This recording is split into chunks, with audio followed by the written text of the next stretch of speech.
Every teleprompter uses software to supply the script for the monitor. Even if you're new to prompting, Autocue software is simple to operate. I'm Matt, and in this video, I'll show you how to get started prompting in no time with Autocue Explorer software. Ready? Key titles.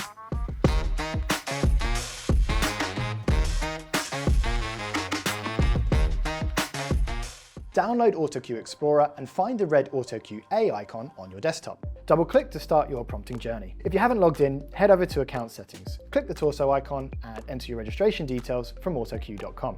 If you're online, the software will automatically update with your license. You will see four main areas. Top left is the Run Order Manager, bottom left the key action icons, the large black area and toolbar above is the Story Editor. Finally, bottom right are your account settings. You have two options to add a script, write or import. To write your script in the software, go to the Run Order Manager and click the plus sign. The software will ask you to number the story. You can choose a 5-digit number, but let's keep it simple and go for 1. Click the red tick and you'll find a story listed in the run order and a slug line in the story editor. A slug line is a highlighted story title that shows the presenter where they are in the script, but isn't to be read aloud. Type a friendly description here and then press enter. Now your cursor is in the story editor, you can create your script. You can type or copy-paste your text here.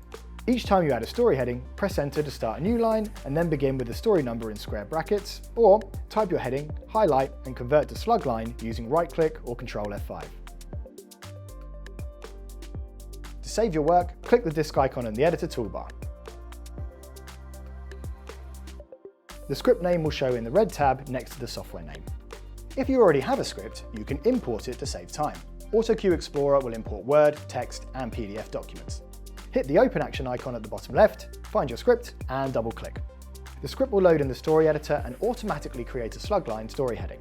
You can add extra slug lines to the story editor manually, or format your document before importing by adding your headings with a number in square brackets for a ready-to-go run order.